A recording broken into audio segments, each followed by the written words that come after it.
Our modern day mythology has shifted. Um, and our modern day mythology is like literature, movies, books, well, books and literature, movies, things like that. That's where our mythology is. And now, 10 years ago, we wouldn't be able to see things like Harry Potter or Aragon or things like that. You know, back there, where Witches of Eastwick, that was controversial. And practical magic, movies like that.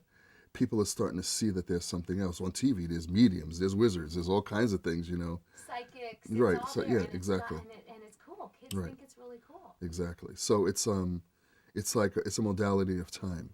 The New Age brought in a different way of looking at things, and of course that's going to trickle in to modern day thought. And once Hollywood gets a Yeah, hold here of we it, it's are. just like a woo, Uh huh. Uh huh. But it makes it, the things that aren't acceptable. What our mythology does is brings it to the forefront, so we have to deal with it. We have to look at it, and then when it becomes attractive, people start moving towards it, and then it switches. And that kind of helps the paradigm to shift also, where the attention is, where the new thing is, and that's one of the reasons why they call it the new age. It is, and I think it's incredible because it's forcing people or inviting people Right. to look deeper inside to see what magic they have. Right. What mystery, what powers, what forces. And yet, I look out in the world as well, and I go, well, now everybody thinks they're a healer. I mean, Mm. everyone's joined the bandwagon. And all you have to do is write in for a certificate Right. or say, well, I'm psychic. And Right. for me, there's a hidden danger in some of this. And it's that idea of, is everybody really a practitioner?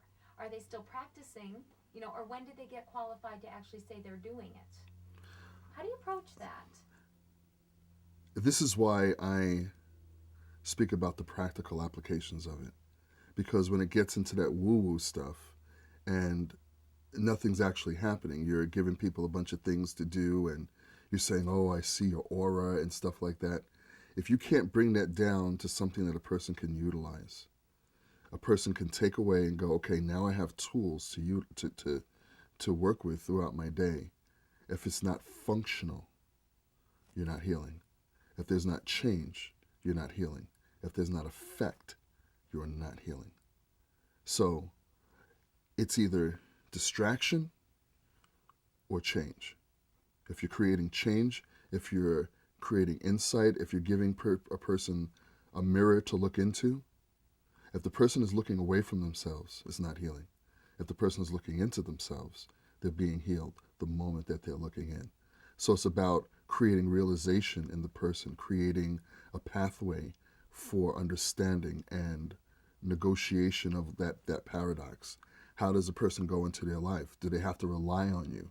You can be a guide, but if you're leading them down a path that's following you and not giving them their own personal freedom and power, you're not a healer. So it's integrity.